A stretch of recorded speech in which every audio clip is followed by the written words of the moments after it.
It's alive. Oh, it's alive. It's alive. It's alive. It's alive. Oh, in the name of God. Now I know what it feels like to be God.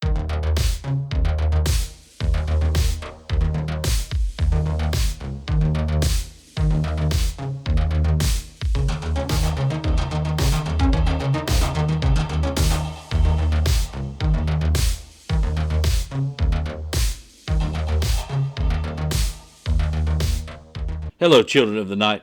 Welcome back to Blood and Guts HHN. With me, as always, is the ghost of Christmas past, Mad Matt.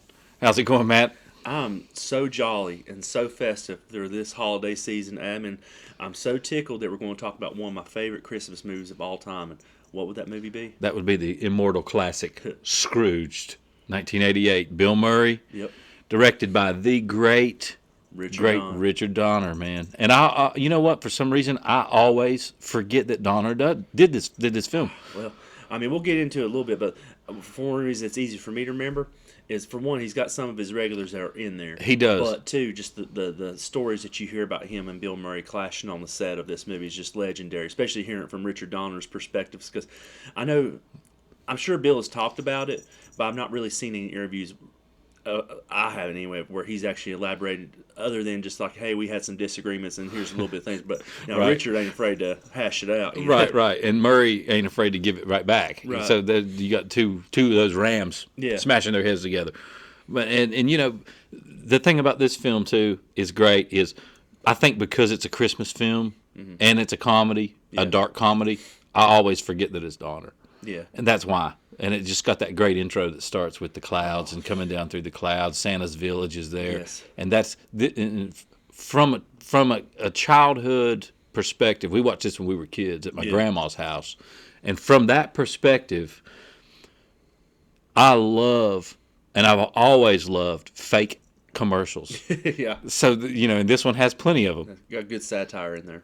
Good satire. You open up with several great IBC commercials. It's funny that you touched on that, because it's actually one of the things I've got written down is how this movie almost predicted the type of violent Christmas movies that we're getting now, like as far as action goes. I know we had some horror ones back in the day, like Silent Night, Deadly Night. And there's a few others, like like Black Christmas, things like that.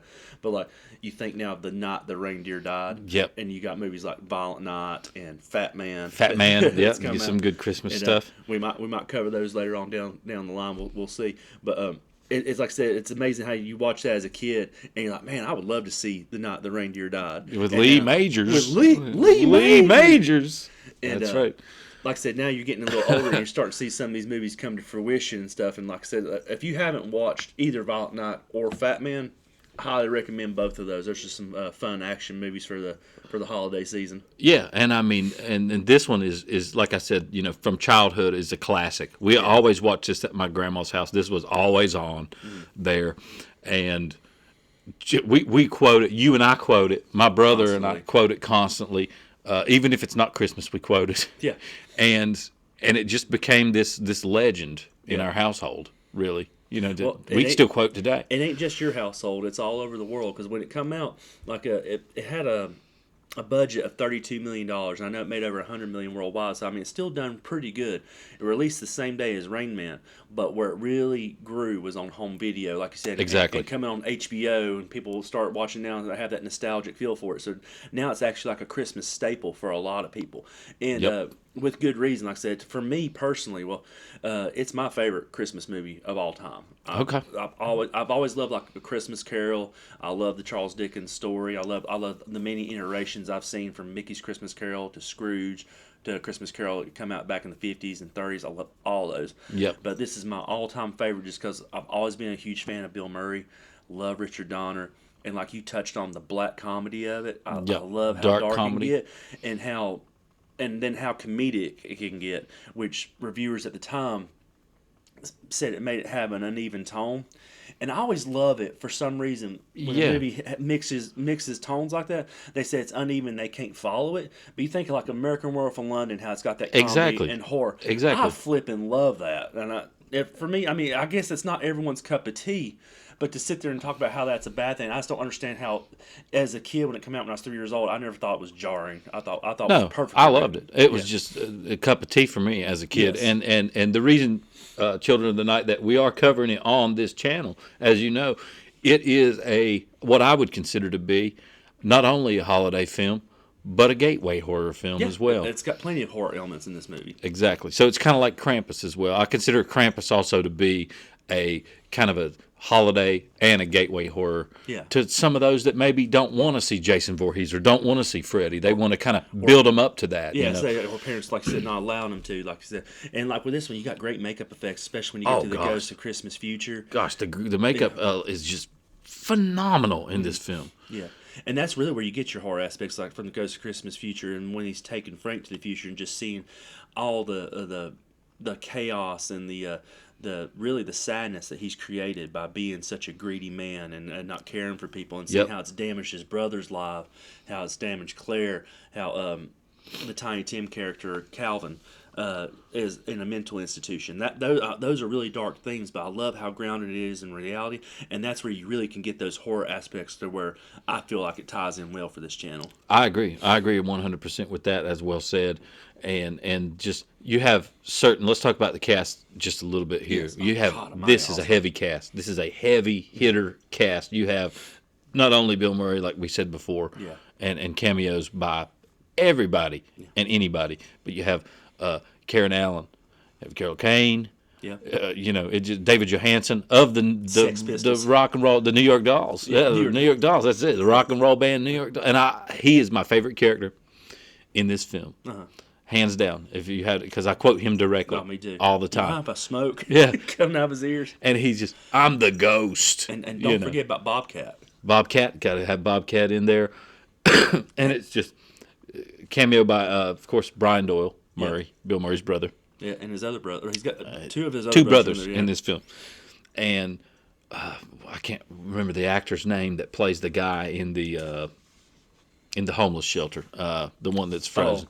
I got it written right here. I Yep. got you. It's Michael J. Pollard, the late Yeah, Michael J. Pollard. character actor, very, very, very famous character actor. I love him, Bonnie and Clyde, and House of a Thousand Corpses, where he makes that appearance at the beginning of that film. Like I said, Yep. God rest his soul. Like I said, I've always loved when he pops up in there. It's just like a little nugget, I feel like, for any kind of film. Yeah, and this is just, I mean, it's a Christmas staple, and You can, like I said, there's so many people. You got John Glover as Bryce Cummings, and like he's Yeah. just a perfect yuppie butthole is the best way I can put it throughout the whole thing, because he's such a snake. Like he's sitting there like, smiling, hey Frank, it's good to see you, and really it's like, I'm here to get your job and I'm gonna worm my way in. oh yeah, yep, and it's comedy gold by Bill Murray, and I know he clashed a lot with Donner because of the ad libbing, Yeah. as well, because Yeah. Bill Murray's going to ad lib, especially at this time period. He didn't even want to do the film. He didn't even want to come back. Well, they say he wanted to come back for the original script because it was a whole lot darker, and then Donner, when he come on, he wanted to be more comedic, and that's where the tone That's started. where the tone shifted. Yep.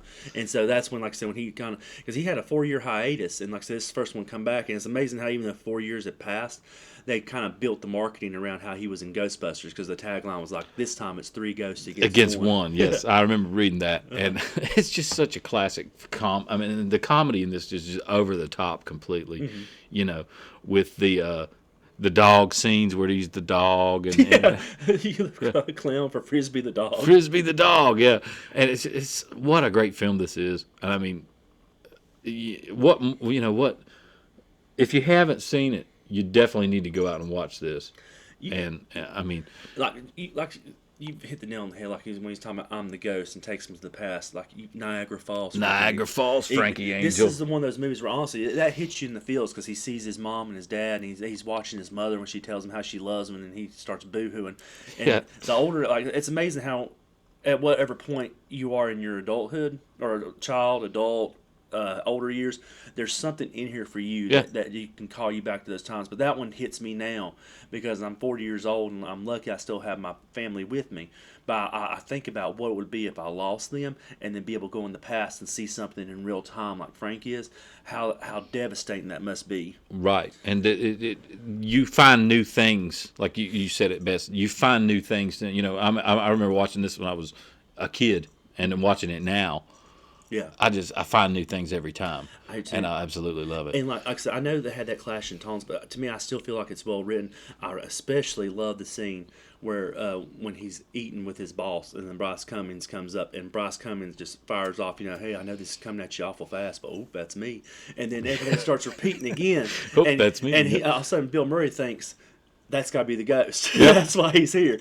And then just see him just laugh and point, and then realize that he's crazy. And then he sees the waiter on fire, and it's just so much comedy in there. It's just beautifully played. Like I said, Bill Murray does a great job ad-libbing. I'm so thankful. I know he can be difficult at times, but I mean most geniuses are. Of course. And like I said, fantastic film. Like if I'm getting one other thing we have not touched on. This gives a little flavor to it and a little recipe to it. Danny Elfman, you got to mention how he done the score got to this the movie. soundtrack. Yep. And I love how Robert Mitchum plays off of them. And Robert Mitchum, was I don't know exactly how old he was when he did this, but Robert Mitchum's a big heavy, and just watching him watch Bill Murray, like he's got this look like, what the hell is going on here? He called you a flagellating butthead. A butthead, and he kicks that cat.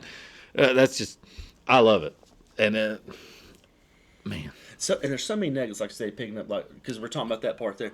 That whole ending scene with him going around talking was completely improvised by Bill Murray. Yeah. It just goes to show how smart he is to play off the crowd and those that are around him. 2, stays in character. Doesn't need an alternate cut. But then I love the little nuggets he throws in there, like the end when he's calling the little shop of horrors with the feed me Seymour. Yep. And it leaves you on a high and a feel good note to where, like, when you're leaving the theater, it's like, man, this is awesome. Why can't we all feel like this? And kind of like his speech, why can't we feel this joy every day? Every day of the year. Mm-hmm. Yeah. And then you got some like memorable quotes. Of course, we talked about Niagara Falls, Frankie Angel, and you can hardly see them nipples. And he's really looking. And he's really looking. And there's just so many good quotes that you'll get from this film that you can, spout out to your friends and family to make them think that you're crazy, like we do. All the time. And I mean, we've talked about a lot, so I have to hit you with this now. Goldblums, how many for you? And how many for you? And why is it 5? 5. Well, of course it's 5. Yeah. Of course it's 5 because this is one that I watched it when I was a kid. Yeah. I'm 40 years old. I'm going to watch it again, probably with my brother next week. Yeah. And then I'm going to watch it when I'm 50, and I'm going to watch it and keep going with it. You're exactly right, man. Like I said, of course, it's easy slam dunk 5 for me.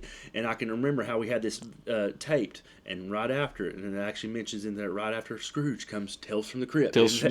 Had all that there. So those were the golden years for me as a child. Because all my favorite stuff I love harkening back to. But like I said, I've already watched it twice between Thanksgiving and now, and like I might watch it 2 more times before Christmas ends. Like I said, because it's my favorite Christmas movie. I could sit here and talk for hours about it, how much I love this movie. So, right. Like I said, we'll leave it there. I'll just keep rambling. Right. And do yourself a favor, children of the night. If you have not seen this, please go out and watch it. And if you have, it's been a while. Let's say it's been a while. Watch it again. Throw it on. Maybe your kids will like it. Maybe your parents will like it. My kids love it. So yeah, totally.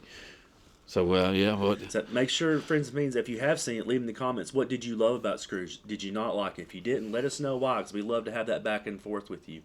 And as always, make sure you like this video, subscribe to the channel, and send it to your friends and send it to your enemies. That's right. And stay merry. And no matter what holiday you celebrate, we hope that you have a great time with your friends, your family, your loved ones, whoever you're spending time with. Make it count. Give them a hug. Yes. Have some eggnog. Maybe put a little bit of bourbon in there or something. And remember to stay scared.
can't arrest this truck. You're arresting Santa Claus? What's your name, officer? How is Schaefer? Officer